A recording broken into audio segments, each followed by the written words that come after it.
Hello, everyone. My name is Abdullah Khalid, and today we'll be talking about how we can use AI to revolutionize blue-collar jobs. So, a little bit about me. I'm Abdullah Khalid, AI lead at Electronic Media Services UK, also machine learning engineer at High Growth Beds, and also AI policy advisor at Chartered Association of Sports and Exercise Sciences. So let's start this off with what comes in your mind when I say I use AI in my everyday day-to-day job.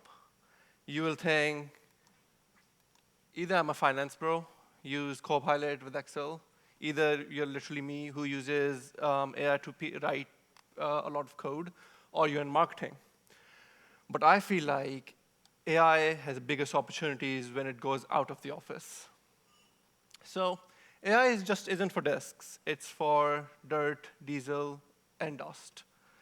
So nowadays, we go home, we wash our hands, we flush the toilet, we order things online, we turn on the light, everything just comes in an instant. We don't even think about what goes behind. But actually, at the back end, there are people working these jobs, which are very labor-intensive jobs, sometimes putting their lives in danger. So I've gone through some real-world stories, like blue-collar jobs where they can use AI for pothole detection. So in UK, we all know potholes are a big thing, and AI can help detect potholes. PPE compliance, all the health and safety managers can use cameras which can do very easy object detection and see if I'm wearing a high-vis or helmet or not. And smart waste sorting. So instead of, you'll be surprised, even nowadays, a lot of waste sorting facilities, they use manual sorting. You can use AI to easily sort all the junk out, and no real person will have to go through our junk just so the environment is safe. Wrote a case study. So what happens nowadays, a council will hire a company. They'll say, hey, you guys, you have these 5 streets. Can you go to each and every street, make sure there are no potholes, everything is fixed. A guy will go in a van, block the road, get off the car, manually measure everything, manually write a report. But this way, this is really slow, putting his life in danger and causing roadblocks. What if we can only drive over potholes and AI will do this detection automatically? This is fairly simple. This way, there'll be real-time reports, workers will be safe, they'll be able to cover twice as, even not like 10 times more area in the given time, and there'll be faster repairs. So this is the version 1. This is the most prototype shoebox design we made for this device. You literally connect your dash cam with it with a USB, and it will do all the magic. You drive over, it'll detect potholes, do everything. So basically, just take this, records pictures, send it to an AI server. AI server then says, oh yeah, there are these. I'm not going to go through this is boring. But the AI will say, oh, this is a pothole, that's a pothole, that's a pothole. There's the specific coordinates on the picture. And then we run it to an LLM so that a council worker sitting in an office can literally see, I was like, oh yeah, this pothole seems large. Oh, this is the issue. This is in a dangerous pothole. It has this estimated depth, because you cannot determine depth of something from a 2D image. So a manager will see something like this on his screen. He'll just tap, he'll say, oh yeah, that pothole, we fixed it, and he'll have a timeline of potholes. So even if they're fixed, for example, this pothole, in 2 years' time, he can go back and see, oh, over the 2 years, this pothole went to these stages. So this is the extremely basic architecture of Road AI, basically. Capture device, which is basically this with literally a webcam, dash cam, whatever you want. Sends everything to an AI server. AI server thinks about it, takes around 10, 15 seconds per picture, say, oh yeah, I think that's a pothole, that's a water puddle or something. If there are faces, they'll say, oh, that's a face, please make sure you blur it. If there are number plates, they'll say, oh, that's a number plate. Make sure you blur it for safety reasons, and send it to a database, and where manager can see everything. So I'm pretty sure we all have amazing ideas on how we can use blue-collar jobs and turn them into some sort of AI massive business. But the main issue is turning pilots into production.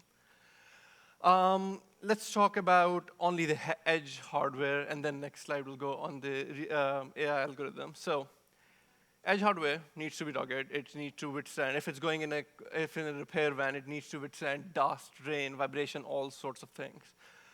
Funny enough, last week I got this call from a company we were trialing this with. They were like, "Oh, Abdullah, camera isn't working," and I was like, "Okay, I'll just check on my remote into the system. Everything seems okay." I asked them, "Hey, are you sure everything is plugged in? Because I cannot see the camera." Like, "Yeah, everything is plugged in." And then when I did a video call, turns out from literally Raspberry Pi, they have somehow managed to rip off a whole USB port. So make sure all the hardware is super rugged. Always test small, make changes literally every day, get feedback, and involve all the workers early on, not at a later stage. We learned this the hard way. We involved a company with us later down the road, and when we were testing, we were like, "Oh, this is the most best product ever," but when we were testing it, we realized, no, it's not.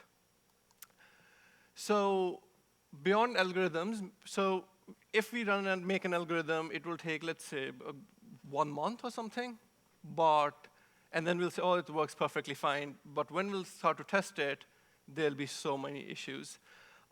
Think of AI as a stubborn teenager. He'll not give you any reason. He'll just say yes or no. So when we trained our pothole model, on my PC, it worked perfectly fine. Everything was going good. When we went out to test it, it was literally like, "Oh, do you see that light up there?" I was like, "Yeah, it's pretty nice." AI will be like, "No, I think that's a pothole." Literally, it was finding potholes in the sky. Sometimes, like, it was finding faces instead of potholes or something. It was weird. And also shadows. That's the biggest thing, and water puddles, because again, you cannot tell if it's if from a 2D image you're going to determine the depth. If it's a shadow on the road, you'll see, "Oh yeah, that's a pothole." So we need to take care of that. Harsh environments, rain. What are you going to do when it's raining? From the windscreen, you won't be able to see anything. And low connectivity in rural areas. During testing, we found out a picture was taking around 30 seconds to process, and I was like, that's awfully slow. That shouldn't be like this. Turns out we had the internet speed of 0.04 MBs per second, and that's like on 5G. So solution, make sure all the staff who are working with you know about these issues, know how to handle these things. Plan maintenance, make sure all the sensors are cleaned. Make sure everything is up to date and everything. Build trust to transparent dashboard alerts. So if a council worker is not going to know what's going on, he'll panic and he'll say, "Oh, your system doesn't work, your system is so bad." And that will, in terms, make you super mad. So human-AI partnership. When we talk about AI and blue-collar jobs, people say, "Oh, AI is going to take my job." Actually, no. Drone inspectors keep workers safe at heights. We had this big facility, we have a big factory where, these rooftop drains, they clog up all the time, and we used to send a person up a lift, and that was, number one, dangerous, time wasting, but now we just use an AI drone. So drone knows where to fly, and then it checks if there's any blockages or not.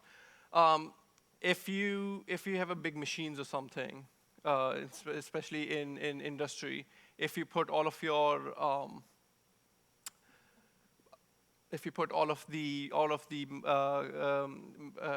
fixing tutorials and everything in ChatGPT, rather than going through each and every page, you can say, "Hey, Chat, my PC stopped working, what should I do?" And it's going to go through all the manuals, it's going to give you the results. And again, safety monitoring, if you install a camera, make sure everyone is wearing PPE. That'll be easy for the, not only safe for everyone, but easy for the safety manager as well. So I'm saying I'm running out of time, so I'll be quick. AI in field equals higher stakes. So AI in safety critical situations can be a bit dangerous. All it takes is one hallucination, and it can cause major safety risks. Make sure when we make such systems, we align all the deployments with ethical inclusion frameworks, and also again be transparent with the data. End users should be able to see what's actually going on. Otherwise, they will panic. So last slide. AI in dust, dirt, and diesel, that's where the real magic happens. So AI, again, I'll stress, is not going to take anyone's job.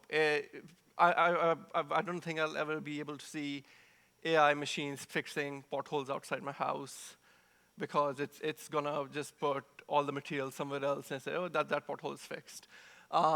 It basically accelerates people, protects people, and drives better decisions. So last thing, when you guys go home today, look around you, look at all the blue-collar jobs, think about the ideas, and please, let's collaborate. This is my LinkedIn QR code. And if you guys have amazing ideas, please can message me, and hopefully we can collaborate in the future. Thank you.